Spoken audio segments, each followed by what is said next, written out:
Hey, what's going on, guys? It's Daley here, and today I wanted to talk about a brand new game called Projekt Z that is going to be coming out soon.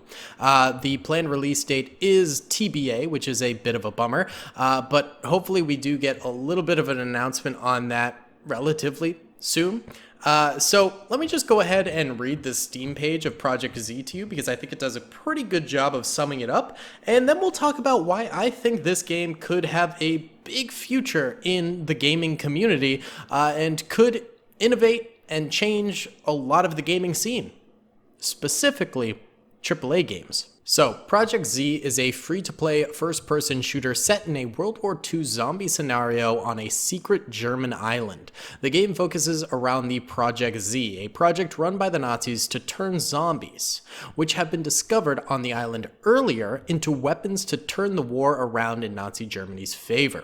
On the island, you will discover various secret Nazi projects created and related to Projekt Z. You have the hub. You can craft weapons, ammo, and other consumables here. You will also be able to build things inside the hub, similar to Fallout 4's settlement building. From the hub, you start missions. Missions belong to a story arc and can influence each other depending on the order in which you do them. An example is a mission where you clear the island's sewer system, which will lead to different zombie types appearing in other missions that otherwise were trapped in the sewer system. Story arcs have a beginning and an end and shall not be stretched indefinitely. After all, the best stories are those that were planned with a definitive end in mind. During missions, you can find items, building materials for the hub, and recruit personnel for your hub. Missions can be repeated for gathering more materials and loot. The wave survival mode has nothing to do with the game's core mode. In this mode, you will have to fight for your life, kill endless waves of zombies, and upgrade your weapons on your workbench. Level up your character in every round with drugs like heroin, alcohol, or cocaine. So, I think the first thing I was thinking, and probably what a lot of you guys were thinking right off the bat is, this sounds like a major AAA title that I know. And I think you might be right. I think this is heavily inspired off of Call of Duty Zombies. I really do think that. I think it's almost impossible to not think that, actually, because it's pretty much a blatant ripoff of CoD Zombies. However, I do think it sounds really cool to have an entire video game dedicated to sort of World War II zombie fighting and shooting. It looks really pretty sick to have an entire game actually based off of that, and especially considering all of the stories and missions it sounds like you're going to be able to do with your friends, the different crafting you're going to be able to do, the looting that you're going to be able to do. It sounds kind of like CoD Zombies mixed more with DayZ or you know, what's that game? Oh shoot! It's the 7 Days to Die. That's what it was. I had to click on my computer to figure it out.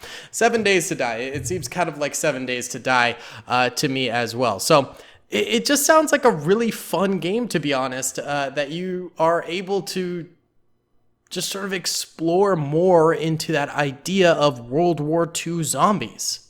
Now, I think this might be something that we might be seeing more of a trend for in the future, to be honest. I think that oftentimes when you have massive successes as a side project in a main game, you tend to see those side projects be developed into, further games by other studios. I think we've seen this before with H1Z1, which ended up sort of innovating, or maybe not innovating, but rather introducing the world to the Battle Royale system. And then, of course, later we got PUBG, Fortnite, etc., etc. I think this is happening with Call of Duty Zombies right now and Projekt Z. I think Projekt Z is very clearly taking a lot of influence from Call of Duty Zombies, and it's going to go ahead and create an entire brand new gaming experience for that.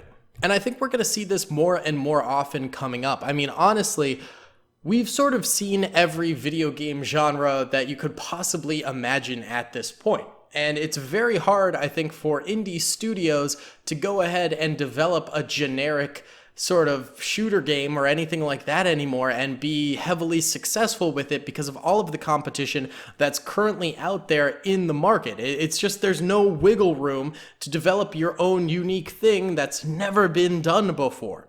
So I think instead of having that happen, now we're going to be seeing a lot more of these sort of side game modes in other games like Call of Duty Zombies being created into their own entirely new game. I think we kind of saw that already with that game Splitgate as well. I think Splitgate, took what Portal had and took what Halo had and mashed it together into one brand new game. And I think this game is going to be taking what DayZ has and what Call of Duty Zombies has and mashing them together into their own new game. And I think this is going to be a trend that we're going to be seeing a lot more because it creates their own market space for something that players are already somewhat familiar with, so you don't really have to sell them on the idea too much, and devoting an entire development cycle to that one thing so that it's nice, polished, and, fully ingrained in that experience. Because honestly, a lot of the time with Call of Duty, I feel like the Zombies games are kind of boring nowadays. I feel like before, when they were, in Black Ops or World at War, when, you'd just be surviving for as long as you possibly can, that was really, really fun, but you weren't really playing that for hours at a time. At least I wasn't. It was more of something that you'd go ahead and play a little bit of, and then you'd go back to multiplayer, that sort of a thing. And I think nowadays, it's not even that for me.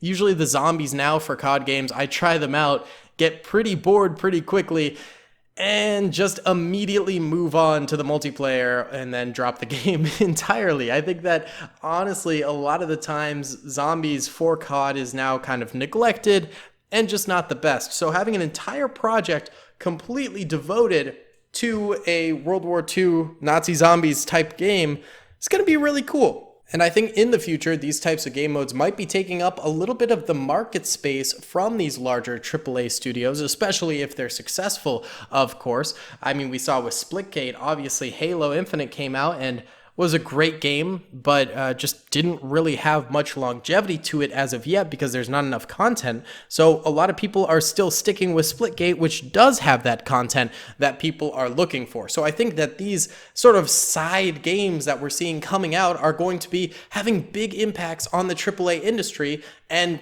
taking away a lot of the viewer and fan base of those AAA games, and that might cause change from those AAA games in the industry because they realize they need to change in order to compete. Kind of like how Call of Duty changed with Warzone coming out in order to compete with the evolving influence of Battle Royale games in the space. So I think this actually does kind of weirdly mark a big change in the gaming industry, and I think it's going to be actually a pretty cool game to see how it comes out, how it does, and how it does impact Call of Duty in the long term. Either way, guys, that's going to be about it for today. Thank you so much for listening. I hope you enjoyed. Please be sure to hit that like button, subscribe if you haven't already, and comment down below your own thoughts and opinions. Peace. I hope you guys enjoyed that video. Be sure to click that subscribe button for more content and hit the notification bell if you'd like to be alerted to whenever I live stream or upload. Thanks so much.